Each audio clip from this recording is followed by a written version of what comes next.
Assalamualaikum warahmatullahi wabarakatuh. Kami dari kelompok 4 ingin mempresentasikan hasil diskusi kami yang berjudul tentang filsafat Yunani kuno.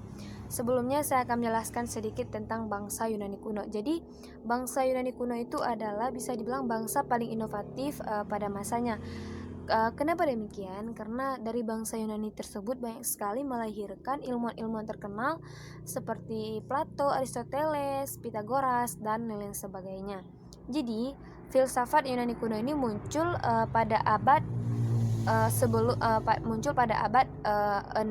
enam sebelum Masehi.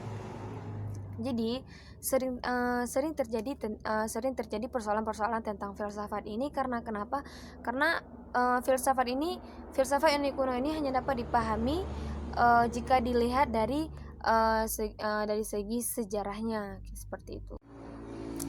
Jadi beberapa klaim bahwa filsafat Yunani kuno juga mempengaruhi ilmu kosmologi dan literatur naskah kuno. Jadi di sini Martin memberikan klarifikasi tentang hubungan kosmologi dan teologi. Di sini Asia membantu para filsuf Yunani memberikan gambaran atau ide dalam mengajarkan ilmu filsafat. Hal ini yang biasa kita sebut tentang filsafat Yunani kuno. Tradisi filsafat konvensional yang selanjutnya banyak yang merujuk ke Socrates. Hal ini terjadi hingga berakhirnya masa Yunani kuno. Assalamualaikum warahmatullahi wabarakatuh.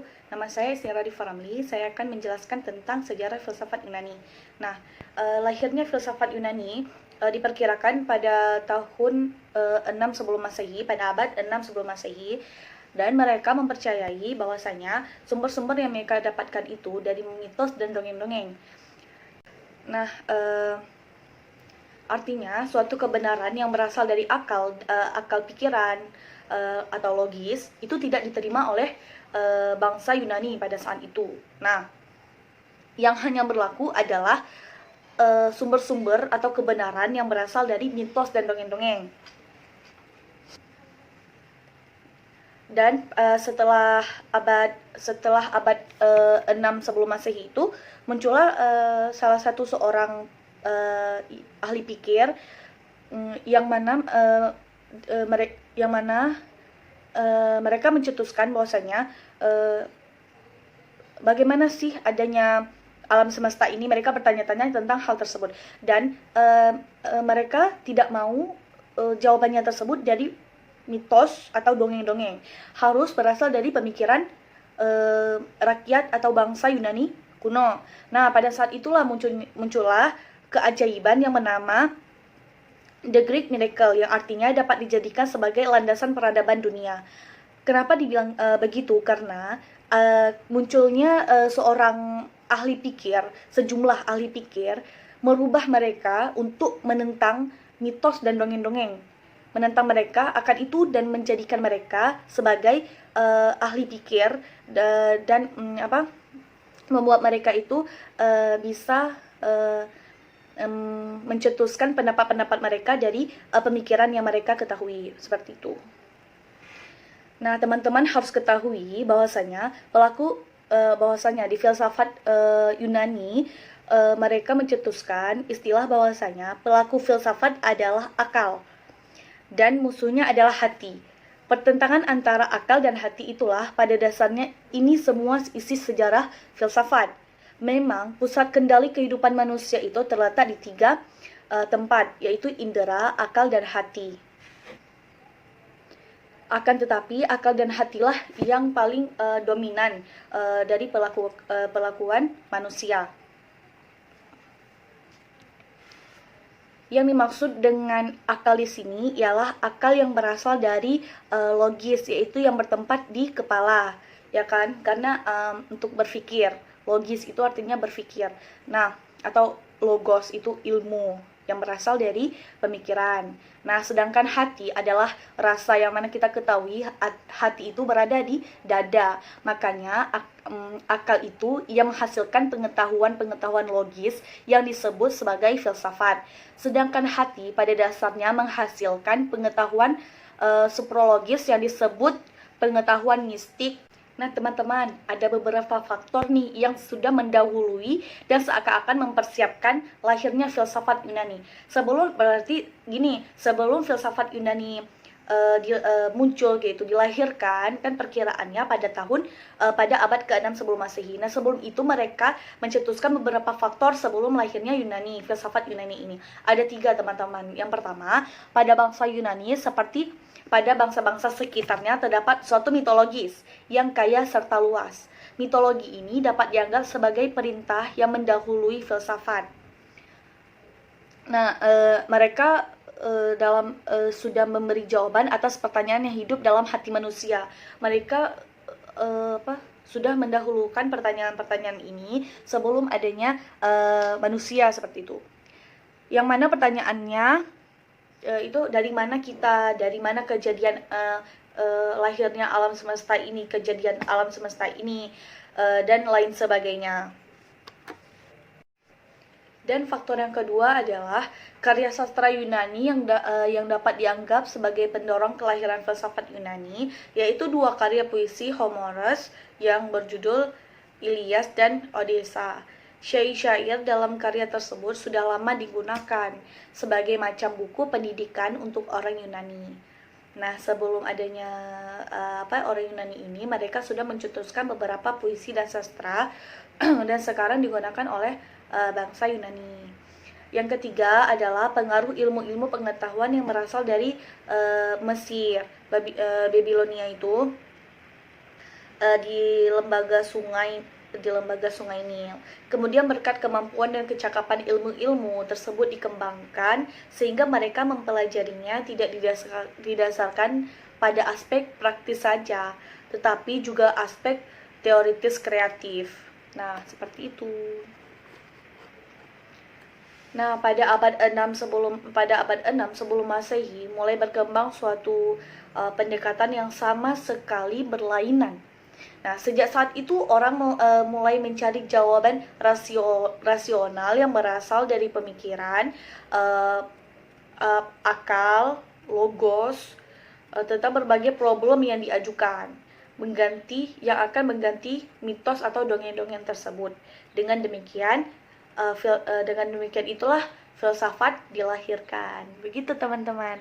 Nah, yang B adalah periodisasi filsafat Yunani yang akan dibahas oleh kawan kami juga, Putri Ayu Mawarni. Terima kasih. Baiklah, di sini saya akan menjelaskan sedikit tentang periodisasi filsafat Yunani. 1. Filsafat Yunani kuno atau sering disebut dengan filsafat umum. Berkembang Yunani kuno tersebut tentu saja selain dipengaruhi oleh faktor internal, juga tak kalah kuatnya dipengaruhi oleh faktor eksternal. Adapun faktor eksternalnya yaitu Yunani berdekatan dengan daerah timur kuno atau Cina dan Mesir. Di daerah-daerah ini ilmu pengetahuan sudah berkembang, bersentuhan ilmu yang diadopsi dari timur kuno dan Mesir yang sudah kaya dan maju dengan ilmu pengetahuan. Lahirnya Yunani sebagai pusat peradaban dunia, khususnya sejak zaman Plato, sudah memperhatikan ide-ide hubungan antara realitas dan ilusi, bentuk dan substansi, fakta dan fiksi. Dan adapun faktor internalnya yaitu Yunani sudah dianggap juga memiliki keindahan alam, kebaikan iklim, dan kecerdasan manusianya yang mengakibatkan timbulnya filsafat ini. 2. Filsafat Yunani klasik. Filsafat Yunani telah mencapai kejayaannya sehingga melahirkan peradaban Yunani dan menjadi titik tolak peradaban manusia di dunia. Filsafat Yunani telah menyebar dan mempengaruhi berbagai bangsa, di antaranya adalah Romawi. Pada filsafat Yunani, umumnya dijumpai problem filsafat yang masih dipersoalkan sampai saat ini. Seperti tema-tema filsafat Yunani seperti ada menjadi substansi, ruang, waktu, kebenaran, jiwa, pengenalan, Allah dan dunia merupakan tema-tema bagi filsafat seluruhnya. Cukup sekian dari saya dan selanjutnya akan dijelaskan oleh rekan saya. Terima kasih. C. Tokoh-tokoh filsafat Yunani. Yang pertama yaitu Thales. Thales berpendapat bahwa dasar pertama atau intisari alam ialah air. Sebagai ilmuwan, pada saat itu ia mempelajari magnetisme dan listrik yang merupakan pokok pola dari fisika. Dan ia juga mengembangkan astronomi dan matematika dan mengemukakan pendapat bahwa bulan bersinar karena memantulkan cahaya matahari. Dengan demikian, Thales merupakan ahli matematika yang pertama dan ia dijuluki sebagai the father of deductive reasoning, yang artinya bapak penalaran deduktif. Yang kedua yaitu Anaximander. Anaximander mencoba menjelaskan bahwa substansi pertama itu bersifat kekal dan ada dengan sendirinya. Dia mengatakan bahwa itu adalah udara. Alasannya karena udara merupakan segalanya dalam kehidupan. Yang ketiga yaitu Heraklitus. Menurut Heraklitus, alam semesta ini dalam keadaan berubah. Sesuatu yang dingin bisa menjadi panas dan sesuatu yang panas bisa menjadi dingin. Yang keempat yaitu Parmenides. Parmenides berpendapat bahwa hanya pengetahuan yang tetap dan umum yang mengenai pengetahuan budi yang dapat dipercaya. Pengetahuan budi inilah yang dapat dipercaya, pengetahuan budi itulah yang dapat dipercaya. Kalau ia benar, maka sesuailah ia dengan realitas. Yang kelima yaitu Zeno. Zeno merupakan murid dari Parmenides dan Zeno dianggap sebagai peletak dasar dialektika.